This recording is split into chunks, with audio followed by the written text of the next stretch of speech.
If you love someone, if you love somebody, if you love someone, set them free. Free, free, set them free. Oh yeah.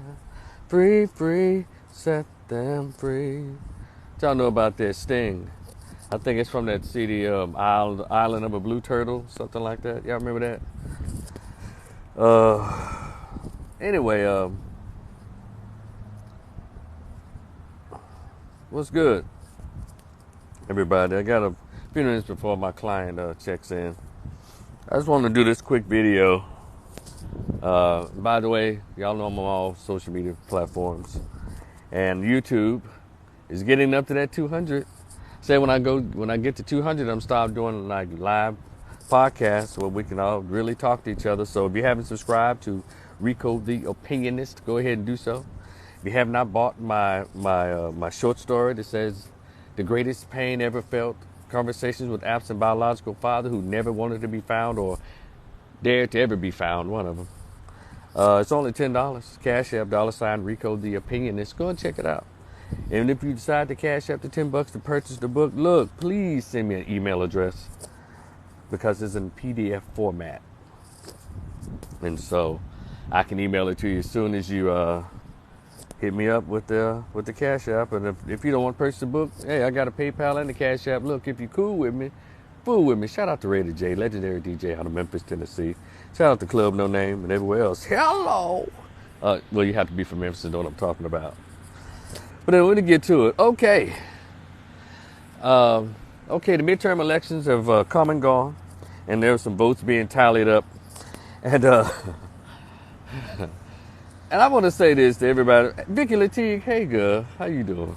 Graham fam, hey Vicky. But look, isn't it interesting? And I'm going to go, before I go to the apology, I'm asking the question, where's the apology to black men nationally across the country? But first, let me get to this, to all the people who are just so mad. Because I want to dispel some myths, one major myth, real quick. But I want to say to the Roland Martin folks and the folks who think like Roland Martin and think he's just the coolest with his little sorry ass. He's such a hater.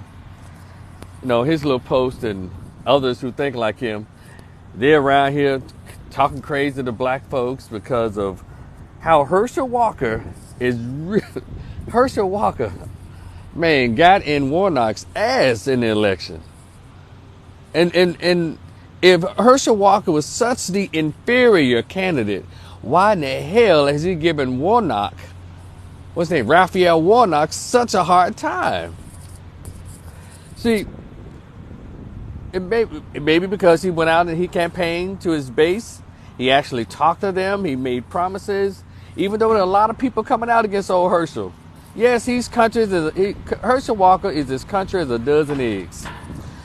Herschel Walker is as flat as a white girl's booty in the 80s. But Herschel Walker has conversation for his congregation. Did you hear me? I'm going to repeat that. Herschel Walker has conversation for his congregation. And he went to the rural parts of Georgia. He went out to the backwoods. He went everywhere because votes are everywhere, not just in one part of the state. See, Stacey Abrams thought that she could just go to just Atlanta, then wherever Hispanics were, and whatever. But Herschel Walker went and found all the voters. And I don't think everybody that voted for Herschel Walker were Republicans. I think independents, and I think some crossover Democrats voted for Herschel Walker. Because based on how people described him, D.L. Hughley, all of the black pundits, all of the black pundits, he's dumb, he's stupid, he's ignorant, he's this, he's stupid, he's dumb. Well, if he's all of that, how come he's got y'all biting y'all fingernails, got y'all nervous and anxious and cussing out other black people, blaming black people? Y'all didn't get out and vote for Warnock. They did. But Herschel Walker went out and out-campaigned this guy. And I even listened to about 30 minutes of his speech. And I was tickled. I was entertained. And I like, shit. If I lived in Georgia, I think I would have voted for Herschel. Because Warnock don't give... Let me tell you something about the condescending black Democrat. They don't say anything. All Warnock wanted to talk about was abortion. And talk about immigrant rights and Rights of women, as if there were no men in the Democratic Party. There were no men who voted Democrat. And as if the economy didn't matter. Stuff that's really impacting society. I want to say to the Democratic candidates, y'all gonna have to do more than whistleblowing, because people are they're wising up, and they're voting differently. And black people are breaking that spell of the Democratic plantation. Black men are making the exit, but black women, y'all still holding strong because, hey, I guess the party works for you. But it doesn't work for heterosexual masculine black men. It doesn't. And y'all think this is something? Wait till 2024. Because I just thought I was tickled. And Roland Martin and his people and everybody that's like him, they are so pissed. What Roland say, I read on his post, he said, I'm not going to deal with those foolish non-voters. See, right there, Roland, your smart mouth is what keep people from following you or cooperating with you.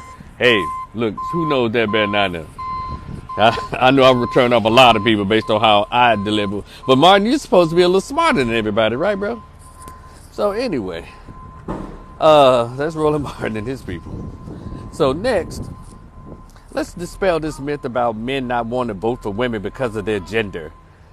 That's certainly untrue.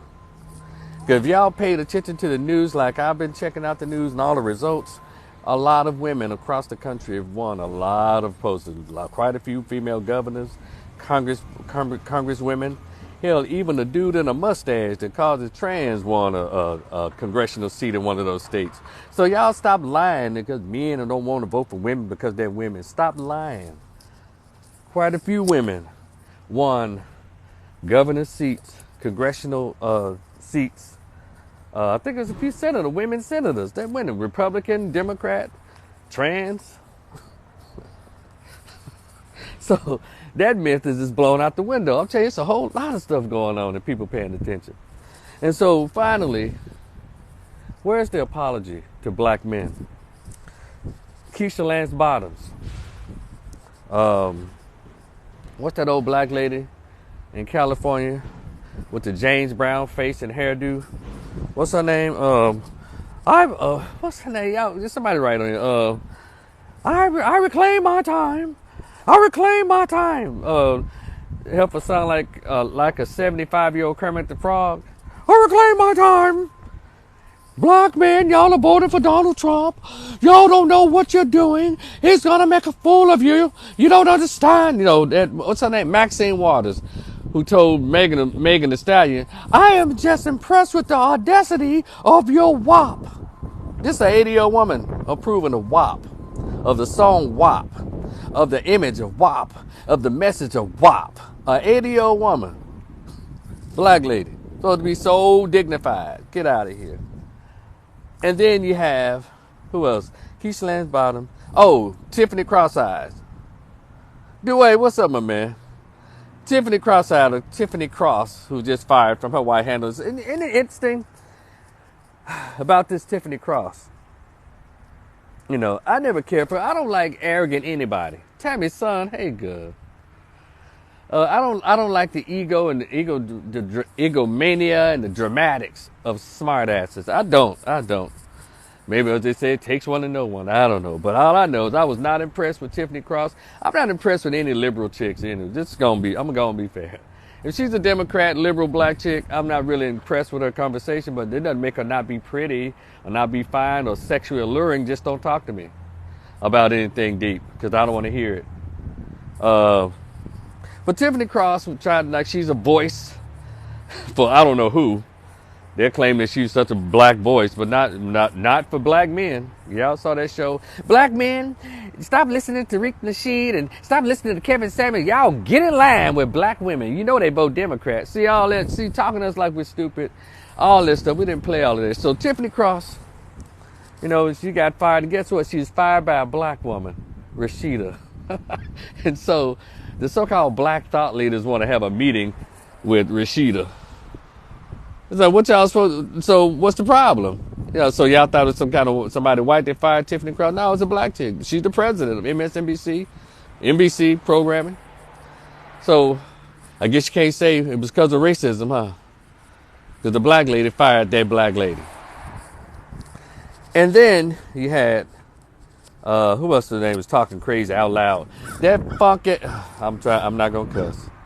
But that damn Brittany Cooper, that ignorant niggerpotamus, that man-hating feminist fat chick with small tits. And Minister Jap talks about those kind of women. You know, the big girls with the little tits. And I didn't know, and it's a real thing.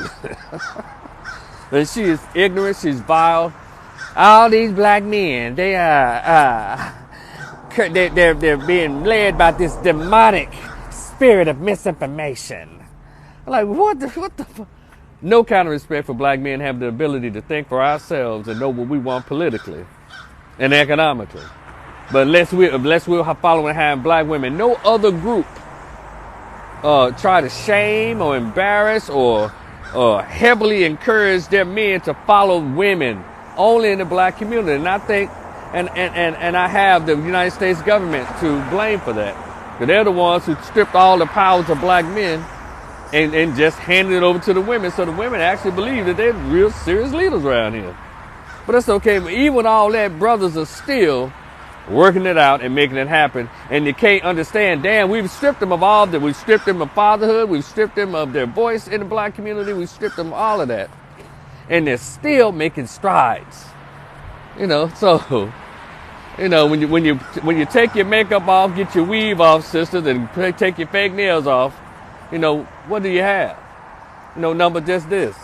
Because black men are doers. Take it how you want to. So, she, who that? Brittany Cooper. And then y'all need to stop listening to, what's up, Tino, Kozo? Y'all need to stop listening to these rappers, Drake, and she named rappers. She was telling us that we get our political information from rappers. How insulting, how disrespectful. But let's get to Stacey Abrams. A black man, I think they're being misled with misinformation about not about what they want, but what they deserve. Like, we're just stupid. And so they put this whole narrative out before the even elections even came around. She said, well, if black men vote for me, I will win. Did y'all hear? Y'all remember that? That's what Stacey Abrams said. If black men vote for me, I will win. So they were setting it up and say if she lost, black men would be at fault. But wait a minute now, God dog it. The numbers came out, and it showed that black men outvoted everybody for Stacey Abrams. They came out for her. So, two things gonna have to be clarified now, Stacey. And all these black folks that blaming black men, they ain't gonna vote for her because she's a woman. They're not gonna vote for her because she's black. You know, all of the foolishness. And I even discourage black men from voting for her because, see, I know the writing on the wall. I see it. But a lot of brothers are still caught up in that democratic mindset. They don't know no better. But they're gonna wake up eventually when they see the rest of us moving on past them with the bullshit politically. And you're going to see a lot of black men, when they start running for office, they're going to run as independents or they're going to run as conservatives or Republicans. More and more black men are breaking away from that democratic mindset, the democratic plantation, the democratic politics, because it does not work in our favor. Never has worked in our favor. So, two things. Black men came out, and the numbers show that they came out in full force and voted for Stacey, almost equal to black women. Number two, the group that didn't vote for her was white folks. But I'm waiting to hear her and those other black women say, well, you know that the white people didn't come out for us. They're not going to disrespect them. They're not going to shame them. They're not going to attack them. You know, so let's stick to the facts. Brothers came out in Georgia for her, but the other people didn't. So what you got to say about that, Stacey Abrams, and everybody who loves her, and those of you who are upset that Herschel is doing his thing in Georgia? Yeah, I'm not really shocked. Because I stand back and I grab my popcorn and watch the foolishness. But because some people, you know, and all this tearing down black men because they don't go to your church and they're not part of your fraternity, or they're not, you know, You know, you always say that black people are not a monolith. But then when it comes to certain things that you want, we think now we all need to band together to vote for a black Democratic candidate. That's not how it works. If we're not a monolith on this issue, we're not a monolith at all. You can't pick and choose when you want us to all be together. That's not how human beings work. That's not how intelligent people work. You can't tell us, well, okay, now let's all get together because we want. No, we don't do that for the Democratic Party. I'd like to see us unified on stuff that could really move us forward. But no, that sounds too black. So I appreciate black men who are finally waking up. And even to those brothers who voted for Stacey, even voting against yourself by voting for her, that's okay. All this is new to us. Because for the past 50 years, black men have been under the control and the mindset of women. Fatherlessness. And then you got the government that makes sure that women's policies and all that stuff is pushed. All the stuff that women want. So we're under the women mindset. Most of you had mostly women teachers in school. Some of you didn't get to see a man teach until you got to high school. By that time, the damage has been done. So a lot of you grew up in single mother house. Most of us grew up in single mother household with grandmas and aunties. You were lucky if you had a decent uncle there, and lucky if you played sports and you had a decent coach.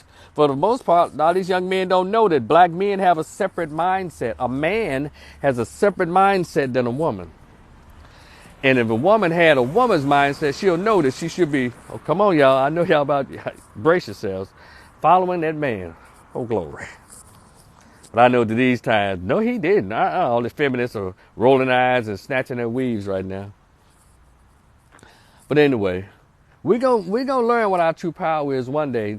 Divided, we shall fall, continue to fall. But sisters, y'all gonna have to humble yourselves and realize you've been made an ass of. Because guess what I saw this morning? And shout out to Professor Blackthought and Jason Black, for helping me see a lot of stuff. Because I don't catch everything, so I look around the internet to check out other perspectives. And he said this morning, when they were talking about MSNBC and NBC, they were talking about the results and who to thank for the election results. They didn't say black women. Know how y'all got 2 years ago? Black women saved Georgia. When they got that white boy in Alabama. When they got the white boy in that little special election, Doug something. But then he lost to the Republicans who came out talking, what's his name, Tougaloo. He was the old coach of Alabama or something. And he came out with his racist rhetoric recently. But they didn't say black women saved this. They said young people. Young people. So sisters, come on now. Now I think they're about to I think the Democratic Party and the United States government is about to start treating all y'all like Tiffany Cross. Once you've done your dirt and shitted on your own men, then you become disposable. You're so busy talking about what black men aren't doing, how they selling out, but it's you who's been the one used to tear down your own men, to tear down your own families, and to tear down your own communities just so you can get a Birkin bag.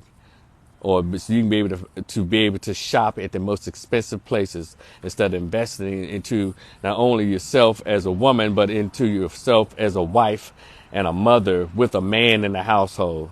And if y'all don't recognize that is the key to all of this. Keep her away from the family.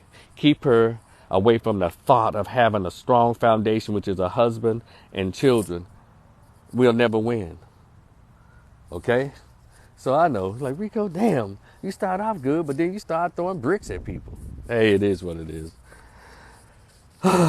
So we waiting for that apology. Stacey Abrams, Maxine Waters, Tiffany Cross, Keisha Lance Bottom, Dr. Britt. Oh, I know that bitch ain't gonna get nobody no. She needs to apologize to her parents for her being her. But, and all these other sisters had these ugly things to say. Black men don't go out. They don't go out and vote. Where's the apology? Because it wasn't black men who caused who caused her to lose. Stacey Abrams lost because of Stacey Abrams. And I want to say to the Democratic Party of Georgia, y'all need to find y'all a new candidate for the next 4 years. Stacey Abrams is not it. I know y'all going to try it again just to say, I think I can. Third time's the charm. No. Stacey's not it. Y'all going to have to groom y'all another woman or a young man. that's more vibrant and who doesn't have a problem with talking to black men because recognizing us as a voting bloc, and then coming with what Democrats just do not do, that is come with tangibles. And this is the new thing. No tangibles, no vote. No tangibles, no vote, especially from black men. If you're not talking about reparations, you're not talking about some of these changes to these laws that's draconian and tearing black men apart, we're not fooling with you. You're not talking about bringing some money into the neighborhoods where black men can finally work, work, and get some of these benefits out here in this society. We're not fooling with you. And I need black men to get on code. If they're not talking about tangibles, what are you going to do for me for my vote? Don't talk to them. Let me tell you something. Any black candidate, male or female, I know especially Democrat, if they come to you for your vote and say, and you ask them about reparations, if you ask them about, well, what are the tangibles? And they say shit like this. I understand that, marginalized groups and women of color, people of color, women, immigrants, and LGBT, they start mentioning everybody else except for what you ask them directly, walk away. Because they already told you, I already have an agenda. I've already been given my assignment. My assignment is for everybody else and not for black people. Remember the words, benign neglect. Democratic. See, I say Democrat because we're not expected to get anything from Republicans. That's why if anyone would ask me, how come you never say Republicans? Because as black people, we're not to expect already anything from the Republicans. That's why. Because we always been drummed in our heads that it is the Democratic Party for black people. And then here's that other little sad part. Democratic Party for poor people. So Democrats, y'all got to change something or disband as a party. Y'all try to bring all the immigrants over. Guess what the Mexicans end up doing when they get over here after 2 years to get a decent job? They vote Republican. Texas is mainly Hispanic. And that governor beat the crap out of Beto. Hispanic votes. In his little pep rally after the results came in for Greg Abbott, a lot of Hispanics in that audience. So y'all keep on letting them cross the border think they're going to go Democrat. Nope. They go straight because they have a culture of conservatism. They have the man runs the culture in Mexico. Women don't run the culture in Mexico. That's why a lot of them come over here. And so they can be like these weird ass, single, angry feminist chicks in America. But in Mexico, the man runs everything. In Spain, men run everything. In Europe, men run it. Maybe except down in London because the women seem to be taking over them little pussies over there. But in America, they did the same thing, empowered the women over the men. And then you complain about why things are going on. You got to empower the men. And the women always going to benefit because they're women. Women always benefit. Always. You can have a woman with 3 kids by 5 different baby daddies sitting on the side of the road. Homeless, hungry, but society will still try to help her. And if she mess around and a man drives by who's doing well in life or just got a decent job, if he thinks she's cute, guess what? Her and those 3 kids gonna get in his car and he gonna take them home. Now tell me how many times have y'all seen a man homeless, hungry, with no kids, sitting down on the street and a woman pulled up or anybody pulled up to help him? See, that what empower the men, the women automatically get empowered. How you think most women get their money? From men. When they get divorced, they get who stuff do they get? Their husbands. And when a woman dies or a wife dies, he don't get shit. So y'all stop playing this game. Let's get back to natural order things. All right? So again, where's the apology to black men for yesterday? All right? But I know you're too honoring, too full of ego. Your pride won't allow you to do that nationally, do a press conference and do some blogs to apologize to black men. You're going to still find something ugly to say about us. But that's okay. And sisters, believe it or not, we're the only group that wants y'all. But anyway, let me go ahead and go. Don't forget my book, y'all. Cash App, $10. Rico the Opinionist. $ Rico the Opinionist. It's on $10. Please send the email address so I can send you a copy of that PDF file. All right? Y'all be cool. Talk to y'all later. Enjoy the rest of your day. Peace, y'all.